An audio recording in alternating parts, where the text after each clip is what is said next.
ಪಂಚಭೂತಗಳಲ್ಲಿ ಒಂದು ಎಲಿಮೆಂಟ್ಸ್ ಅಂತ ನಾವು ಕರಿತೀವಿ, 5 ಎಲಿಮೆಂಟ್ಸ್ ಅಂತ ಕರಿತೀವಿ. ಪಂಚಭೂತಗಳಲ್ಲಿ ಭೂತತ್ವನೂ ಕೂಡ ಒಂದು. ಭಾರತದಲ್ಲಿ ಸನಾತನ ಧರ್ಮವನ್ನು ಪ್ರಾರಂಭ ಆಗಿರ್ತಕ್ಕಂಥ ಒಂದು ಸ್ಥಾನದಲ್ಲಿ ಅತಿ ವಿರಳ ಭೂಕಂಪನ. ಆ ಭೂಮಿ ಒಳಗಡೆ ಇರತಕ್ಕಂಥ ಶಕ್ತಿ ಯಾವುದು? ಆ ಶಕ್ತಿಯ ಒಂದು ಭಾಗವನ್ನು ನಾವು ಆರಾಧನೆ ಮಾಡ್ತೀವಿ, ಅದನ್ನೇ ವಿಗ್ರಹ ಅಂತ ಕರಿತೀವಿ. ಈ ಐಡಲ್ ವರ್ಷಿಪ್ ಅನ್ನೋದು ಪ್ರಕೃತಿಗೆ ಕೊಡ್ತಕ್ಕಂಥ ಒಂದು ಕೃತಜ್ಞತೆ ಮತ್ತು ನಮನ. ಆ ಫಿಲಾಸಫಿ ಬಿಹೈಂಡ್ ದಿ ಐಡಲ್, ಅದನ್ನು ನಾವು ನಮಸ್ಕಾರ ಮಾಡ್ತಾಯಿದ್ದೀವಿ. ಕಲ್ಲು ಅಂತ ಬಂದಾಗ ಎಲ್ಲ ಕಲ್ಲು ತೊಗೊಂಡು ಬಂದು ಪೂಜೆ ಮಾಡೋದು ಇಲ್ಲ, ಶಾಸ್ತ್ರದಲ್ಲಿ ಇಲ್ಲ. ಎಲ್ಲ ಕಲ್ಲು ತೊಗೊಂಬಂದು ಪೂಜೆ ಮಾಡೋದು ಅವರವರ ಭಾವನೆಗೆ ತಕ್ಕಂಗೆ. ಆದರೆ ನಾನು ಹೇಳ್ತಾ ಇರ್ತಕ್ಕಂಥದ್ದು ಒಂದು ಕೃತಜ್ಞತೆ, ಒಂದು ಆರೋಗ್ಯದ ದೃಷ್ಟಿ, ಹಾಗೆ ಒಂದು ಭಾವನೆ.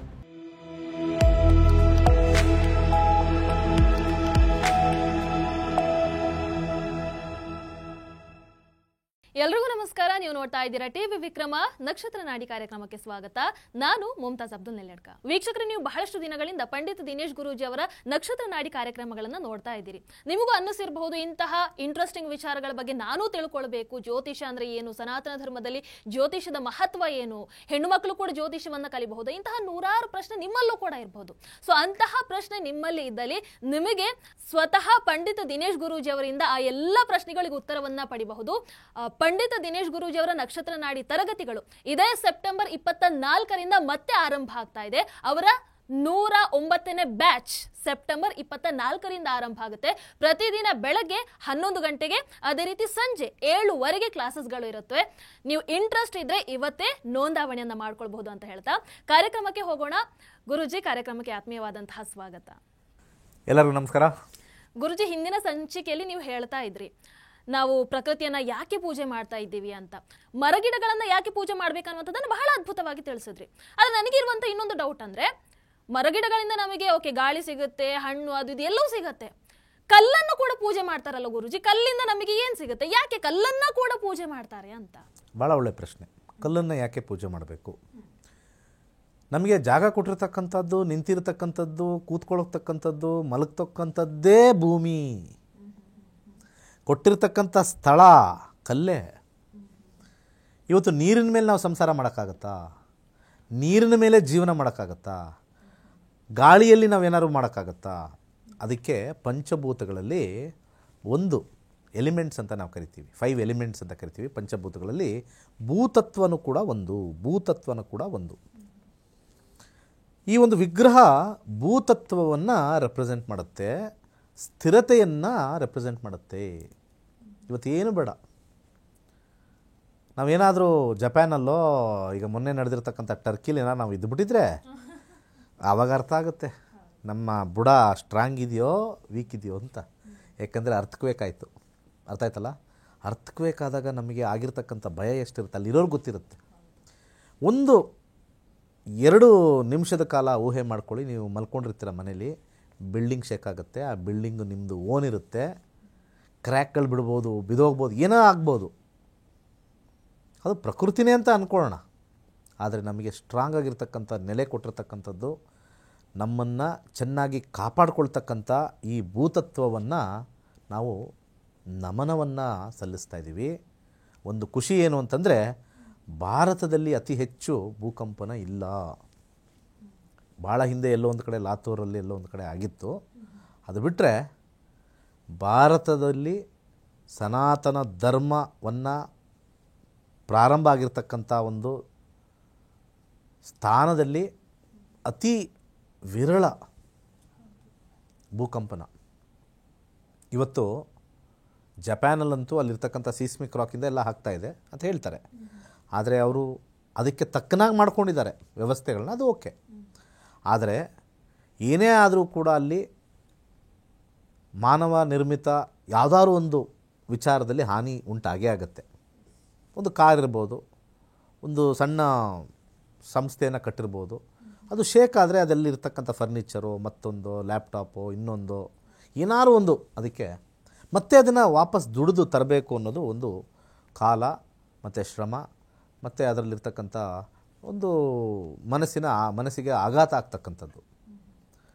ಹಾಗಿದ್ರೆ ನಾವು ವಿಗ್ರಹ ಆರಾಧನೆ ಮಾಡಿದ್ರೆ ಇದೆಲ್ಲ ಅವಾಯ್ಡ್ ಆಗುತ್ತಾ? ಆಗಲ್ಲ. ಆದರೆ ಇರುವಷ್ಟು ದಿವಸ ನಾವು ಕೃತಜ್ಞತೆಯನ್ನು ಕೊಡಬೇಕು. ನಾವು ನಿಂತಿರ್ತಕ್ಕಂಥ ನೆಲ, ನಾವು ನಿಂತಿರ್ತಕ್ಕಂಥ ಜಾಗ, ಇದು ಮೊದಲನೇದು. ಹಾಗೆ ಈ ಕಲ್ಲು ಎಲ್ಲಿಂದ ಬಂತು? ಯಾವುದೇ ಗ್ರಹ ತಗೊಳ್ಳಿ, ಬುಧ ತಗೊಳ್ಳಿ, ಶುಕ್ರ ತಗೊಳ್ಳಿ, ಭೂಮಿ ತಗೊಳ್ಳಿ, ಚಂದ್ರನೂ ತಗೊಳ್ಳಿ, ಮಂಗಳ ತಗೊಳ್ಳಿ, ಶನಿ ಮತ್ತು ಗುರು, ಯುರೇನಸ್, ನೆಪ್ಚೂನ್, ಪ್ಲೂಟೋ ಅವೆಲ್ಲ ಇದೆ. ಇವೆಲ್ಲದರಲ್ಲಿ ಒಳಗಡೆ ಇರತಕ್ಕಂಥ ಕೋರ್, ಗ್ಯಾಸ್ ಪ್ಲಾನೆಟ್ ಆಗಿರ್ಬೋದು ಸ್ಯಾಟರ್ನ್ ಮತ್ತು ಜುಪಿಟರ್, ಆದರೆ ಕೋರ್ ಮಾತ್ರ ಕಲ್ಲೇ. ಆ ಕೋರಲ್ಲಿರ್ತಕ್ಕಂಥ ಆ ಒಂದು ರಾಕ್ ಅಂತ ನಾವೇನು ಕರಿತೀವಿ, ಸೂರ್ಯನ ಸುತ್ತಾ ಇದೆ. ಯಾವ ಶಕ್ತಿಯಿಂದ ಸುತ್ತಾ ಇದೆ ನಂಗೆ ಅರ್ಥ ಆಗ್ತಾಯಿಲ್ಲ. ನಿಮ್ಗೇನಾದ್ರು ಗೊತ್ತಿದ್ರೆ ಹೇಳಿ. ಕಲ್ಲು ಇವತ್ತೇನಾದ್ರು ಇಲ್ಲಿ ಸುತ್ತಾ ಇದ್ದರೆ ಅರ್ಧ ಜನ ವಿಸ್ಮಯ ಪಟ್ಬಿಡ್ತಾರೆ. ಈ ಒಂದು ಸ್ಟುಡಿಯೋದಲ್ಲಿ ಕಲ್ಲು ಸುಯ್ ಅಂತ ಹಿಂಗೆ ಹೋದರೆ ಓ ದೇವರು ಬಂದುಬಿಟ್ಟಿದೆ ಅಂತಾರೆ. ಆಕಾಶದಲ್ಲಿರ್ತಕ್ಕಂಥ ಗ್ರಹಗಳು ಸೂರ್ಯನ ಸುತ್ತಾ ಇದ್ದಾವ, ಯಾವುದಾದ್ರು ಆಧಾರ ಇದೆಯಾ? ಆ ಕಡೆ ಈ ಕಡೆ ಏನಾದ್ರು ದಾರ ಕಟ್ಟೋರ ಅಥವಾ ದೊಡ್ಡದೇನಾದ್ರು ಚೈನ್ ಹಾಕಿದಾರ? ಮತ್ತು ಸೂರ್ಯನ ಸುತ್ತ ಸಹಸ್ರಾರು ವರ್ಷಗಳಿಂದ ಒಂದೇ ಪಥದಲ್ಲಿ ಸುತ್ತಾ ಇದ್ದಾವೆ. ಪಥ ಅಂದರೆ ಲೈನ್. ಇವತ್ತು ನಾವು ಮನೆಗೆ ಹೋಗಬೇಕು ಅಂತಂದರೆ ರೋಡ್ ಇಲ್ಲ ಅಂದರೆ ನಮ್ಗೆ ಗೊತ್ತಾಗಲ್ಲ ಹೆಂಗೆ ಹೋಗಬೇಕು ಅಂತ. ನಾವು GPS ಬೇಕೇ ಬೇಕು. ಇವತ್ತು ಯಾರೋ ಕರೆದ್ರು, ನಮ್ಮ ಫ್ರೆಂಡು, ಅವ್ನ ಮನೆಗೆ ಹೋಗಿರಲ್ಲ, ಕಳಿಸ್ತೀನಿ ತಡಿಯಪ್ಪ, GPS ರೂಟ್ ಕಳಿಸ್ತೀನಿ ಅಂತ. ಈ ಗ್ರಹಗಳಿಗೆ GPS ಯಾರು ಅಳವಡಿಸಿರೋದು? ಇದೇ ಟೈಮಲ್ಲಿ ಹೀಗೇ ಬರಬೇಕು ಅಂತ ಆ ಕಲ್ಲಿಗೆ ಹೇಗೆ ಗೊತ್ತು? ಆ ಬುಧ ಅನ್ನೋ ಕಲ್ಲಿಗೆ ಹೇಗೆ ಗೊತ್ತು ಇದೇ ಟೈಮಲ್ಲಿ ಹಿಂಗೇ ಬರಬೇಕು, ಹಿಂಗೇ ಸೂರ್ಯನ ಸುತ್ತಬೇಕು? ಆ ಶುಕ್ರನಿಗೆ ಹೇಗೆ ಗೊತ್ತು? ಭೂಮಿಗೂ ಹೇಗೆ ಗೊತ್ತು? 360 ದಿವಸಕ್ಕೆ ಕರೆಕ್ಟಾಗಿ ರೌಂಡ್ ಹೊಡೆದು ಬಂದು ಒಂದು ಕಡೆ ಅದೇ ಪಾಯಿಂಟ್ಗೆ ಅದೇ ಸಮಯಕ್ಕೆ ಬಂದು ಮತ್ತೆ ಮುಂದೆ ಚಲಿಸ್ತಾನೇ ಇರುತ್ತೆ. ಇನ್ನೂ ನಿಂತಿಲ್ಲ. ಆ ಭೂಮಿ ಒಳಗಡೆ ಇರತಕ್ಕಂಥ ಶಕ್ತಿ ಯಾವುದು? ಆ ಶಕ್ತಿಯ ಒಂದು ಭಾಗವನ್ನು ನಾವು ಆರಾಧನೆ ಮಾಡ್ತೀವಿ. ಅದನ್ನೇ ವಿಗ್ರಹ ಅಂತ ಕರಿತೀವಿ. ಅದಕ್ಕೊಂದು ಮನುಷ್ಯನ ಆಕಾರ ಕೊಟ್ಟು, ಮನುಷ್ಯನಿಗೆ 84 ಲಕ್ಷ ಜೀವರಾಶಿಗಳಲ್ಲಿ ಅತ್ಯಂತ ಮಾತಾಡ್ತಕ್ಕಂಥ ಶಕ್ತಿ, ಬುದ್ಧಿ ಇರ್ತಕ್ಕಂಥ ಜೀವಿ ಮನುಷ್ಯ ಒಬ್ಬನೇ. ಸೊ ನಮಗಿಂತ ಉತ್ತಮವಾಗಿರ್ತಕ್ಕಂಥವ್ರು ಮತ್ತು ನಮ್ಮ ಥರನೇ ಕೈಕಾಲು ಇರ್ತಕ್ಕಂಥವ್ರು, ಬುದ್ಧಿ ಇರ್ತಕ್ಕಂಥವ್ರು, ಒಂದು ಶಕ್ತಿ ಇದೆ ಅಂತ ಹೇಳಿ ಆ ಆಕಾರವನ್ನೇ ಕೊಡ್ತೀನಿ. ಆ ಆಕಾರವನ್ನು ಹಾಕಿ ಅದಕ್ಕೆ ನಮನವನ್ನು ಕೊಡ್ತಕ್ಕಂಥದ್ದೇ ಈ ಒಂದು ಐಡಲ್ ವರ್ಷಿಪ್ ಅಂತ ನಾವು ಕರಿತೀವಿ. ಈ ಐಡಲ್ ವರ್ಷಿಪ್ ಅನ್ನೋದು ಪ್ರಕೃತಿಗೆ ಕೊಡ್ತಕ್ಕಂಥ ಒಂದು ಕೃತಜ್ಞತೆ ಮತ್ತು ನಮನ.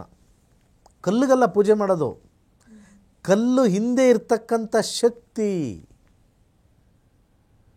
ಆ ಕಲ್ಲಿ ಹಿಂದೆ ಇರ್ತಕ್ಕಂಥ ತತ್ವಜ್ಞಾನ. ಯಾಕೆಂದರೆ ಆ ತತ್ವಜ್ಞಾನದಲ್ಲಿ ವಿಜ್ಞಾನ ಅಡಗಿದೆ. ಆ ಫಿಲಾಸಫಿ ಬಿಹೈಂಡ್ ದಿ ಐಡಲ್, ಅದನ್ನು ನಾವು ನಮಸ್ಕಾರ ಮಾಡ್ತಾಯಿದ್ದೀವಿ. ಇವತ್ತು ಎಷ್ಟೋ ಮನೆಯಲ್ಲಿ ತಂದೆ ತಾಯಿಗಳಿಲ್ಲ, ಕರೆಕ್ಟಾ? ಅವ್ರ ತಂದೆ ತಾಯಿ ಇಲ್ಲ ಅಂತ ಅಂದಾಗ ನಾವು ಪೂಜೆ ಮಾಡಬೇಕು ಅಂದರೆ ಏನು ಮಾಡ್ತಾರೆ? ಹಿಂದೂ ಧರ್ಮದಲ್ಲಿ ಅವ್ರದ್ದೊಂದು ಫೋಟೋ ಇಟ್ಕೊಳ್ತಾರೆ.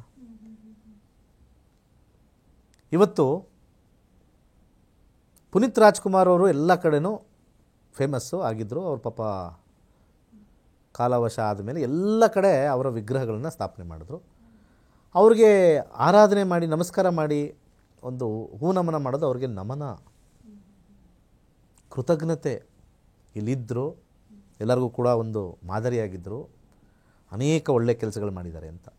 ಹಾಗೆ ನಮಗೆ ಅನುಕೂಲ ಮಾಡಿರ್ತಕ್ಕಂಥ ಈ ಪ್ರಕೃತಿಗೆ ಯಾರು ಅಂತ ಹೆಸರು ಗೊತ್ತಿಲ್ಲ. ಆ ಹೆಸರನ್ನ ನಾವೇ ನಮ್ಗೆ ಗೊತ್ತಿಲ್ಲದೆ ಇರತಕ್ಕಂಥ ಹೆಸರನ್ನ ಒಂದು ಆರಾಧನೆಯಾಗಿ ಹೆಸರು ಕೊಟ್ಟು ವಿಗ್ರಹವನ್ನು ಮಾಡಿ ಇವರೇ ಇರ್ಬೋದೇನೋ ಈ ಪ್ರಕೃತಿಗೆ ಒಡೆಯ ಅಂತ ಹೇಳಿ ಶ್ರೀಮನ್ನಾರಾಯಣ ಅಂತ ಅದಕ್ಕೆ ಹೆಸರು ಕೊಟ್ಟು, ಅದೇ ಹೆಸರಲ್ಲಿ ನೀನು ಬೇಕಾದ್ರೆ ರಾಮ ಅಂತಲೂ ಇಟ್ಕೋ, ಕೃಷ್ಣ ಅಂತಲೂ ಇಟ್ಕೋ, ಬಲರಾಮ ಅಂತಲೂ ಇಟ್ಕೋ, ನಾರಸಿಂಹರು ಇಟ್ಕೋ, ಸಹಸ್ರನಾಮ ಅಂತ ಆಮೇಲೆ ಹೇಳಿದ್ರು ವಿಷ್ಣು ಸಹಸ್ರನಾಮದಲ್ಲಿ, ಯಾವುದಾದ್ರು ನೇಮ್ ಇಟ್ಕೋ. Name is yours. ಯಾಕೆಂದರೆ ಆ ನೇಮ್ ಗೊತ್ತಿಲ್ಲ. ಆ ಹೆಸರಿಂದ ಕರೆಯಲ್ಪಟ್ಟಿರ್ತಕ್ಕಂಥ ವಿಗ್ರಹಕ್ಕೆ ಒಂದು ನಮನವನ್ನು ಕೊಟ್ಟು ಆ ಹಿಂದೆ ಇರತಕ್ಕಂಥ ಶಕ್ತಿಗೆ ನಾವು ಆರಾಧನೆ ಮಾಡಿರೋದೇ ವಿಗ್ರಹ ಪೂಜೆ. ಅದು ಬಿಟ್ಟರೆ ಕಲ್ಲಿಗೆ ಹಾಲು ಹಾಕಿದ ತಕ್ಷಣ ನಮಗೇನು ಬಂದ್ಬಿಡುತ್ತೆ, ಅದು ಮೂಢನಂಬಿಕೆ. ಕಲ್ಲಿಗೆ ಯಾವುದಾದ್ರು ಒಂದು ಹೂವು ಹಾಕ್ಬಿಟ್ರೆ ನಮಗೇನಾದ್ರು ಬಂದ್ಬಿಡುತ್ತಾ, ಅಥವಾ ಕಲ್ಲಿಗೆ ನಾವು ಕುಂಕುಮ ಇಟ್ಬಿಟ್ರೆ ನಮ್ಗೆ ಚೇಂಜ್ ಆಗಿಬಿಡುತ್ತೆ ಲೈಫು. ಯಾಕ್ರಿ ಚೇಂಜ್ ಆಗಲ್ಲ? ನಿಮ್ಮ ಮೊಬೈಲ್ ಒಳಗೆ ಇರ್ತಕ್ಕಂಥದ್ದು ಕಲ್ಲೇ. ನಿಮ್ಮ ಮೊಬೈಲ್ ಒಳಗೆ ಇರ್ತಕ್ಕಂಥದ್ದು ಕಲ್ಲೇ. ಮೊಬೈಲ್ ಒಳಗಡೆ ಒಂದು ಚಿಪ್ ಅಂತಿದೆ. ಆ ಚಿಪ್ಪು ಸಿಲಿಕಾ ಅಂತ ಕರೀತಾರೆ. ಆ ಸಿಲಿಕಾ ಅನ್ನೋದು ಮಣ್ಣೆ. ದೊಡ್ಡ ಕಲ್ಲನ್ನ ಬ್ರೇಕ್ ಮಾಡಿ ಪುಡಿ ಪುಡಿ ಮಾಡಿ ಮಾಡಿ ಮಾಡಿ ಮಾಡಿ ಮಾಡಿ ಇಷ್ಟದೊಂದು ಸಣ್ಣದು ಚಿಪ್ ಮಾಡ್ತಾರೆ. ಚಿಪ್ ಮ್ಯಾನುಫ್ಯಾಕ್ಚರಿಂಗ್ ಕಂಪ್ನಿಗೆ ಹೋಗಿ ಅವ್ರದ್ದು ಮೂಲ ಇಂಗ್ರೀಡಿಯೆಂಟು ರಾ ಮೆಟೀರಿಯಲ್ ಕೇಳಿ. ಚಿಪ್ ಮ್ಯಾನುಫ್ಯಾಕ್ಚರಿಂಗ್ ಕಂಪ್ನಿನ ಗೂಗಲ್ ಮಾಡಿ. ರಾ ಮೆಟೀರಿಯಲ್ ಈಸ್ ಮಡ್, ಮಣ್ಣೆ. ಆ ಕಲ್ಲಿರ್ತಕ್ಕಂಥದ್ದು ಪುಡಿ ಮಾಡಿ ಮಣ್ಣೆ. ನಿಮ್ಮ ಮೊಬೈಲಲ್ಲಿ ಅದೊಂದೇ ಇಲ್ಲ. ನಿಮ್ಮ ಬ್ಯಾಟ್ರಿ ಬ್ಯಾಕಪ್ಪು ಚೆನ್ನಾಗಿದೆ, ನಮ್ಮ ಮೊಬೈಲ್ ಇದು ಜಾಸ್ತಿ MHA ಅಂತ ಕರಿತಿರಲ್ಲ, ಅದರೊಳಗಿರ್ತಕ್ಕಂಥ ಒಂದು ಪದಾರ್ಥ ಮಣ್ಣೆ. ನಿಕ್ಕಲ್ ಅಥವಾ ಕೊಬಾಲ್ಟ್, ಈ ಒಂದು ಮಣ್ಣು ನಮ್ಮ ಭೂಮಿಲಿ ಅಲ್ಲಲ್ಲಿ ಸಿಗುತ್ತೆ. ಅದನ್ನು ಮೈನ್ ಮಾಡಿ ತೆಗೆದು ಇವತ್ತಿನ ಎಲೆಕ್ಟ್ರಿಕ್ ಸ್ಕೂಟ್ರಿಗೆ ಹಾಕ್ತಾ ಇದ್ದಾರೆಲ್ಲ. ತುಂಬ ಜನ ವಿರೋಧ ಇದೆ ಎಲೆಕ್ಟ್ರಿಕ್ ಸ್ಕೂಟ್ರಿಗೆ. ಯಾಕಪ್ಪ ಅಂತಂದರೆ ಅಲ್ಲಿ ಪ್ರಕೃತಿಲಿರ್ತಕ್ಕಂಥ ಅನೇಕ ಆ ನಿಕ್ಕಲ್ ಇರ್ಬೋದು, ಕೊಬಾಲ್ಟ್ ಇರ್ಬೋದು, ಅದನ್ನೆಲ್ಲ ತೆಗೆದು ಈ ಬ್ಯಾಟ್ರಿನ ತಯಾರಿಸಿ ಅನೇಕ ಎಲೆಕ್ಟ್ರಿಕ್ ಗಾಡಿಗಳು ಮಾಡ್ತಾ ಹೋಗಿ ಆ ಮಣ್ಣೆಲ್ಲ ಡೆಡ್ ಆಗುತ್ತೆ. ಅಲ್ಲೂ ಫಿಲ್ ಮಾಡೋಕ್ಕಾಗಲ್ಲ, ಅದು ವೇಸ್ಟಾಗಿ ಉಳಿಯುತ್ತೆ. ಅದು ಎನ್ವಿರಾನ್ಮೆಂಟಲ್ ಹ್ಯಾಪೆಜಾರ್ಡ್ ಆಗುತ್ತೆ. ಸ್ವಲ್ಪ ಕಮ್ಮಿ ಬಳಸಬೇಕು ಅಂತ ಹೇಳಿ ತುಂಬ ಜನ ಎಲೆಕ್ಟ್ರಿಕ್ ವೆಹಿಕಲ್ನ ಬ್ಯಾನ್ ಮಾಡಬೇಕು ಅಂತ ತುಂಬ ಹೋರಾಟ ನಡೀತಾ ಇದೆ. ಆದರೆ ನಾವೆಲ್ಲ ವ್ಯಾಪಾರೀಕರಣದಿಂದ ಅದನ್ನು ಮುಂದುವರಿಸ್ತಾ ಇದ್ದೀವಿ. ಈಗ ಅರ್ಥ ಮಾಡ್ಕೊಳ್ಳಿ, ನೀವು ಓಡಿಸ್ತಕ್ಕಂಥ ಎಲೆಕ್ಟ್ರಿಕ್ ಗಾಡಿಯಲ್ಲಿ ಕಲ್ಲು ಮಣ್ಣು ಇಲ್ಲವೇ? ದಿನನಿತ್ಯ ಸ್ಟೈಲಾಗಿ ಎಲ್ಲ ಹೋಟ್ಲ್ಗಳಿಗೂ ಕೂಡ ಈ ಮೊಬೈಲನ್ನು ತೊಗೊಂಡು ಹೋಗ್ಬೇಕಾದ್ರೆ ಇದರೊಳಗಡೆ ಕಲ್ಲು ಮಣ್ಣು ಇಲ್ಲವೇ? ಅರ್ಥ ಆಯ್ತಾ? ಅನೇಕ ಸಂದರ್ಭಗಳಲ್ಲಿ ಈ ಕಲ್ಲು ಮಣ್ಣು ನಮ್ಮ ಜೀವನದಲ್ಲಿ ಉಪಯೋಗಕ್ಕೆ ಬಂದಿದೆ. ಇವತ್ತು ನೀವು ಬೆಳಿಗ್ಗೆ ಎದ್ದು ಒಂದು ದೋಸೆಗೆ ಚಟ್ನಿ ಮಾಡಬೇಕು ಅಂದರೆ ಕಲ್ಲಲ್ಲೇ ರುಬ್ಬೇಕ್ರಿ, ಅದೇ ಟೇಸ್ಟು. ಒಂದು ಕಡೆ ಮಿಕ್ಸಿಲಿ ರುಬ್ಬಿ ನೋಡಿ ಟೇಸ್ಟು, ಒಂದು ಕಡೆ ಗ್ರೈಂಡಲ್ಲಿ ರುಬ್ಬಿ ನೋಡಿ, ಒಂದು ಕಡೆ ಒರಳು ಕಲ್ಲು ಅಂತಿರುತ್ತೆ ಅದ್ರಲ್ಲಿ ರುಬ್ಬಿ ನೋಡಿ, ಮೂರ್ದು ಟೇಸ್ಟ್ ನೋಡಿ. ಯಾರೋ ಹೇಳಿದ್ರಲ್ಲ ಒನ್ಸ್ ಮೋರ್ ಅನ್ಬೇಕು. ಇಲ್ಲಿದೆ ನೋಡ್ರಿ ಸ್ವಾಮಿ, ಒನ್ಸ್ ಮೋರು. ಕೃತಜ್ಞತೆ ಬೇಡವೇ? ಇನ್ನೂ ಸಾಕಷ್ಟು ವಿಚಾರ ಇದ್ರ ಬಗ್ಗೆ ಮುಂದೆ ಮಾತಾಡೋಣ. ಗುರುಜಿ, ಆದ್ರೂ ನಾನು ಒಂದು ಕೇಳಬೇಕು. ಬಹಳಷ್ಟು ಮಂದಿ ಹೇಳ್ತಾರೆ, ಈಗ ಇವತ್ತು ಅಲ್ಲಿ ಒಂದು ಕಲ್ಲಾಗಿ ಬಿದ್ದಿರುತ್ತೆ, ನಾಳೆ ಅದೇ ಕಲ್ಲನ್ನು ತಗೊಂಡು ಬಂದು ಅದಕ್ಕೆ ಒಂದು ಆಕಾರವನ್ನು ಕೊಟ್ಟು ದೇವರು ಅಂತ ಪೂಜೆ ಮಾಡ್ತಾರೆ. ಅದು ಯಾವ ಥರದ ನಂಬಿಕೆ ಅಂತ ಕೇಳುವಂಥದ್ದು ಇದೆ. ಸೊ ಅದಕ್ಕೆ ಏನು ಹೇಳ್ತೀರಾ ಗುರುಜಿ? ಈಗ ಅದರಲ್ಲಿ ಶ್ರೇಷ್ಠತೆ ಮಾಡ್ತೀವಿ. ಇವತ್ತು ಒಬ್ಬ ಭಿಕ್ಷುಕನ್ನ ನಾವು ಸುಮ್ಮನೆ ಹಿಂಗೆ ದುಡ್ಡು ಹಾಕಿ ಕಳಿಸ್ಬಿಡ್ತೀವಿ. ಅದೇ ಭಿಕ್ಷುಕನಿಗೆ ಕರ್ಕೊಂಡೋಗಿ ಬೆಗ್ಗರ್ಸ್ ಕಾಲನಿ ಅಂತಿದೆ, ಅವರನ್ನು ಮನುಷ್ಯರಾಗಿ ಮಾಡ್ತಾರೆ. ಆ ಒಂದು ಮನುಷ್ಯ ಮಾರ್ಪಾಟಾದ ಮೇಲೆ ಅವನು ಸಮಾಜದಲ್ಲಿ ಒಂದು ಒಳ್ಳೆ ನಾಗರಿಕಾಗಿ ಬರ್ತಾನೆ. ಭಿಕ್ಷೆ ಬೇಡೋದು ಅವೆಲ್ಲ ಇಲ್ಲ. ಭಿಕ್ಷೆ ಬೇಡದ ಬೇಕಾದ್ರೆ ಇವನು ಯಾವನೋ ದಾರಿಲಿ ಹೋಗೋನು, ಇವನು ಯಾವನೋ ಹುಚ್ಚ, ಇವನು ದುಡಿಯೆಲ್ಲ ಮಾಡಿಲ್ಲ ಅಂತಿತ್ತು. ಆದರೆ ಕಲ್ಲು ಅಂತ ಬಂದಾಗ ಎಲ್ಲ ಕಲ್ಲು ತೊಗೊಂಡು ಬಂದು ಪೂಜೆ ಮಾಡೋದು ಇಲ್ಲ, ಶಾಸ್ತ್ರದಲ್ಲಿ ಇಲ್ಲ. ಶಾಸ್ತ್ರದಲ್ಲಿರ್ತಕ್ಕಂಥದ್ದು ಕೃಷ್ಣ ಶಿಲೆ ಅಂತ ಸಿಗುತ್ತೆ. ಆ ಕೃಷ್ಣ ಶಿಲೆಯಲ್ಲಿ ಅತ್ಯಂತ ಹೆಚ್ಚು ಮಿನರಲ್ಸ್ ಇರುತ್ತೆ. ಆ ಮಿನರಲ್ಸ್ಗೆ ಯಾವಾಗ ನೀರಿನ ಅಭಿಷೇಕ ಮಾಡ್ತಾರೋ ಅದನ್ನೇ ತೀರ್ಥವಾಗಿ ಕೊಟ್ಟಾಗ ಅದೇ ಮಿನರಲ್ ವಾಟರ್. ಎಲ್ಲ ಕಲ್ಲು ತೊಗೊಂಬಂದು ಪೂಜೆ ಮಾಡೋದು ಅವರವರ ಭಾವನೆಗೆ ತಕ್ಕಂಗೆ. ಆದರೆ ನಾನು ಹೇಳ್ತಾ ಇರ್ತಕ್ಕಂಥದ್ದು ಒಂದು ಕೃತಜ್ಞತೆ, ಒಂದು ಆರೋಗ್ಯದ ದೃಷ್ಟಿ, ಹಾಗೆ ಒಂದು ಭಾವನೆ, ಮೂರನ್ನೂ ಕೂಡಿರ್ತಕ್ಕಂಥದ್ದು. ಕೆಲವು ರಾಕ್ಸಲ್ಲಿ ಅನೇಕ ರಾಕ್ಸ್ ಇದೆ, ಸೆಡಿಮೆಂಟರಿ ರಾಕ್ಸ್ ಇದೆ, ಮಾಲ್ಟನ್ ರಾಕ್ಸ್ ಇದೆ, ಮೆಟಮಾರ್ಫಿಸ್ ರಾಕ್ಸ್ ಇದೆ, ಎಲ್ಲ ಇದೆ. ಅದರಲ್ಲಿ ಅತ್ಯಂತ ಗಟ್ಟಿಗಿರ್ತಕ್ಕಂಥದ್ದು ಕೃಷ್ಣಶಿಲೆ ಅಂತ ಕರೀತಾರೆ. ಅದರಲ್ಲಿ ಅಭಿಷೇಕ ಮಾಡಿದಾಗ ಸಾಕಷ್ಟು ಅಯಾನ್ಸ್ ಅಂತ ನಾವೇನು ಕರಿತೀವಿ, ಆ್ಯಟಮ್ ಆ್ಯಂಡ್ ಅಯಾನ್ಸ್, ಆ ನೀರೊಳಗಡೆ ಹೋಗಿ ನಮಗೆ ಬರ್ತಕ್ಕಂಥದ್ದು. ತುಂಬ ಜನಕ್ಕೆ ಅಯಾನ್ಸ್ ಗೊತ್ತಿಲ್ಲ ಅಂತಂದರೆ ವೆರಿ ಸಿಂಪಲ್. ಒಂದು ಕಬ್ಬಣದ ಮೊಳೆ ತೊಗೊಳ್ಳಿ, ನಿಮ್ಮ ಕೈಗೆ ರಬ್ ಮಾಡ್ಕೊಳ್ಳಿ, ಕಬ್ಬಣದ ಮೊಳೆ ಹಿಂಗೆ ರಬ್ ಮಾಡ್ಕೊಳ್ಳಿ. ಓಕೆ, ಸ್ಮೆಲ್ ನೋಡಿ, ಕಬ್ಬಣದ ಸ್ಮೆಲ್ ಬರುತ್ತೆ, ಬರುತ್ತೆ. ಅಂದರೆ ಅಲ್ಲಿರ್ತಕ್ಕಂಥ ಅಂಶ ಇದೆಯಲ್ಲ, 0.00000000 ಮಿಲಿಗ್ರಾಮ್ ಇಲ್ಲೇ ಅಂಟ್ಕೊಂಡಿರುತ್ತೆ. ಅದನ್ನು ಸ್ಮೆಲ್ ನೋಡಿದಾಗ ನಿಮ್ಮ ಕಬ್ಬಣ ಸ್ಮೆಲ್ ಬಂದೇ ಬರುತ್ತೆ. ಹಾಗೇ ಆ ಕಲ್ಲಲ್ಲಿರ್ತಕ್ಕಂಥ minerals, iron, nickel, cadmium, chromium, periodic table ತುಂಬ ಜನ ಸೈನ್ಸ್ ಅವ್ರು ಕಲಿತಿರಲ್ಲ, ಆ ಪೀರಿಯಾಡಿಕ್ ಟೇಬಲ್ ಇರ್ತಕ್ಕಂಥ ಕೆಲವು ಅಂಶದೊಳಗೆ ಬರ್ತಕ್ಕಂಥದ್ದು. ಹಾಗೆ ಅದರೊಳಗಿರ್ತಕ್ಕಂಥ ಅಯಾನ್ಸು ನಮಗೆ ದೇಹಕ್ಕೆ ಬೇಕಾಗಿರ್ತಕ್ಕಂಥದ್ದು ಒಂದರಲ್ಲಿದೆ.